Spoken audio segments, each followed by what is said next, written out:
Dinamika politik kecintaan terhadap Bapak Presiden Jokowi dan follower Jokowi dikaitkan dengan opini sebagian kalangan yang menyatakan bertentangan dengan konstitusi. Jas pengalamanku, logikaku, pikiranku, keyakinanku, pemahamanku, pengertianku, ingatanku, dan analisaku. Segala sesuatunya di dunia ini dinamis. Jadi kalau tidak dapat mengikuti dinamika atau perubahan zaman, saya kira akan ketinggalan. Demikian juga tidak ada yang pasti di dunia ini, selain hanya kematian yang pasti di dunia ini. Jadi terkait dengan banyaknya dukungan atau support kepada Bapak Presiden Jokowi untuk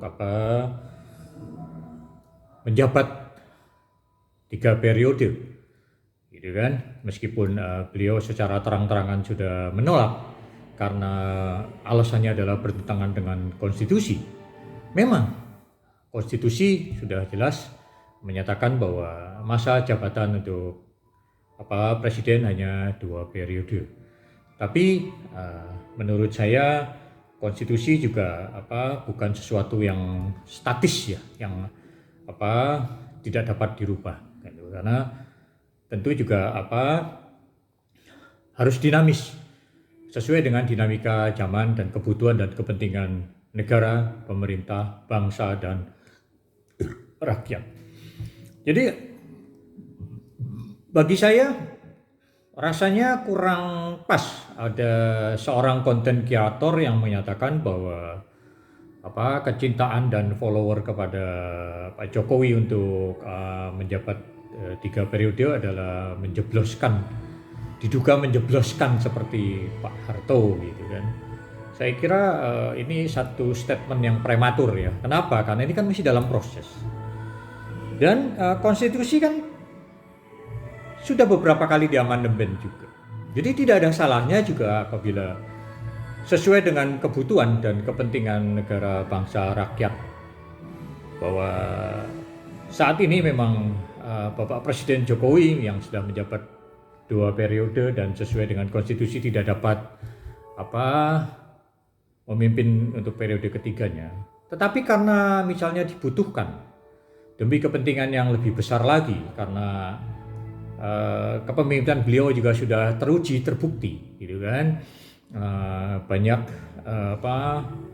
menguntungkan negara kita, khususnya misalnya tentang pengambil alihan saham Freeport, Newmont, ya kan, pembubaran Petral, ya kan, dan lain-lain, gitu kan, yang juga diakui oleh dunia internasional, gitu kan. Memang tidak ada yang sempurna, bahwa pasti ada kelemahannya lah, gitu kan. Namun prestasi ini menurut saya sudah bagus lah, gitu kan. Apalagi yang saya soroti juga dengan kejadian misalnya zaman-zaman dulu itu setiap mau lebaran itu kan pasti arus mudik dan balik itu macet total atau stuck, gitu kan. Juga kebutuhan harga daging dan kebutuhan pokok meningkat drastis, gitu kan. Namun sekarang kan hampir sudah tidak terdengar di zaman era Pak Presiden Jokowi ini. Jadi kita harus objektif lah, bahwa itu memang kelebihan beliau dan kepintaran beliau, gitu kan. Jadi bagi saya tidak ada salahnya, gitu kan, kalau kemudian banyak rakyat termasuk mungkin saya, gitu kan, yang setuju apabila beliau lanjut lagi, gitu kan. Dengan catatan beliau juga memang bersedia, gitu kan, ya. Bersedia dalam arti jelas tidak menabrak aturan, khususnya konstitusi harus di amandemen dulu. Dan itu jelas dimungkinkan, bukan tidak mungkin, gitu kan. Sepanjang para pemegang saham dalam hal ini partai politik, gitu kan, atau yang duduk di lembaga legislatif, gitu kan, berani mengambil sikap untuk mengamandemen konstitusi. Itu memungkinkan saja, gitu kan. Kenapa? Ya karena beliau ini sudah teruji lah, gitu kan. Dan beliau kan juga punya rencana-rencana besar, misalnya pemindahan IKN, ya kan, pembangunan infrastruktur lainnya, gitu kan, dan lain-lain, gitu kan. Saya kira rencana beliau ini hanya beliau saja yang dapat menyelesaikannya, mengatasi dan menyelesaikannya gitu. Karena tidak mungkin gitu kan ada niat, rencana, kemauan, kehendak, keinginan gitu kan seseorang dapat digantikan atau dilaksanakan oleh orang lain dengan hal yang passionnya sama gitu kan, pasti berbeda lah gitu kan. Jadi ya jelas mungkin hal inilah yang menjadi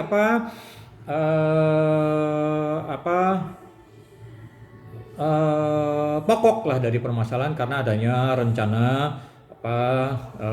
Bapak Presiden untuk tentang pembangunan IKN. Atau jadi berharap misalnya kan apabila dimungkinkan dalam proses gitu kan disetujui, beliau harus diberikan prioritas misalnya untuk menyelesaikan IKN gitu kan, dan pemindahan ibu kota negara dari Jakarta ke IKN misalnya begitu kan, atau untuk proyek-proyek lainnya gitu kan. Karena saya yakin tidak ada orang yang dapat mengatasi atau menyelesaikan rencana apa yang ada di dalam mindset beliau, dalam pikiran beliau itu dapat dilaksanakan oleh orang lain selain beliau yang passionnya sama 100% lah gitu kan. Karena subjektivitas orang pasti berbeda-beda gitu kan, dan kepentingannya berbeda-beda gitu kan, jadi tidak sama. Jadi menurut saya tidak ada salahnya gitu kan. Dan apabila juga dikaitkan dengan adanya satu peraturan gitu kan yang memberikan reward kepada presiden yang sudah resign gitu kan, dengan tanah atau bangunan senilai berapa gitu kan. Saya kira apabila hal ini dari jabatan 2 periode 10 tahun menjadi 15 tahun atau 20 tahun, rasanya ini juga dari sisi anggaran negara juga lebih efisien atau lebih irit ya. Kenapa? Kalau katakanlah kita dalam 1 abad gitu kan, karena sesuai dengan konstitusi harus 2 periode dalam arti presiden 10 tahun, artinya ada 10 ya kan bidang tanah atau rumah yang bakal menjadi reward untuk presiden yang sudah resign gitu kan. Tetapi kalau misalnya ada yang 20 tahun, ada yang 15 tahun, saya kira mungkin jadi lebih efisien, dalam arti mungkin hanya 5 atau 6 bidang tanah untuk reward kepada mantan presiden gitu kan. Jadi ini dari sisi anggaran juga jelas menguntungkan negara, pemerintah dan rakyat gitu kan, dari sisi pembayaran pajak gitu kan. Jadi ya kita harus komprehensif lah menilai ini enggak. Jadi intinya adalah skill, kemampuan gitu kan, dan juga kejujuran, niat baik gitu kan. Seperti argumen yang pernah saya sampaikan sebelumnya, bahwa apabila semula niat awalnya sudah baik ya kan, dan tidak pernah menyakiti siapapun, caranya tidak penting. Jadi untuk ini juga harus berjuang lah gitu kan, karena tanpa perjuangan dari beliau sendiri juga rasanya semua usungan dan dukungan rakyat juga akan sia-sia. Karena ya seperti juga ada pepatah yang mengatakan bahwa langit akan membantu mereka yang membantu dirinya sendiri. Jadi saya berharap juga Bapak Presiden juga mau membantu dirinya sendiri untuk menyukseskan lah, minimal menyukseskan menyelesaikan proyek-proyek rencana-rencana besarnya gitu kan. Dan juga ada satu pepatah lagi yang mengatakan gitu kan, bahwa perjuangan hanya akan berakhir bagi orang yang sudah mati gitu kan. Jadi saya kira memang dibutuhkan perjuangan lah, perjuangan yang keras gitu kan. Dan kalau beliau gitu kan dilihat dari keluarganya juga, keturunannya juga termasuk yang sederhana juga menurut pandangan saya gitu ya, dari media gitu. Karena saya tidak mengenal beliau secara pribadi, saya kira beliau ini sangat layak lah untuk diusung dan didukung kembali, minimal untuk menyelesaikan proyek IKN lah gitu kan. Jadi jangan kita berpatokan pada formalitas normatif gitu kan, tapi kembalilah kepada substansinya gitu kan. Yang penting itu skillnya dan kemampuannya dan kemauannya, niat baiknya untuk memimpin negeri ini. Saya kira ya kita sekarang gitu kan, dengan adanya jalan tol, e-tol itu kan sebagai mesin uang gitu kan. Semua penghasilan dari jalan tol ini masuk ke negara dibanding yang dulu lah. Mungkin jelas ini lebih banyak nilainya gitu kan. Kemudian dengan rencana presiden untuk membuka ekspor pasir laut gitu kan. Saya kira juga itu satu terobosan yang bagus lah. Terlepas ada dampak lingkungannya ya, semua pasti ada risikonya. Tetapi kita juga wajib meminimalisir risikonya kan. Ya daripada seperti apa, daripada apa, banyak yang misalnya sembunyi-sembunyi lah, diduga sembunyi-sembunyi gitu kan, ya lebih baik dilegalkan lah. Begitu kan. Jadi itu kan akhirnya mendapat apa, pemasukan dari pajak dan lain-lainnya gitu. Untuk kepentingan negara juga untuk kepentingan rakyat gitu.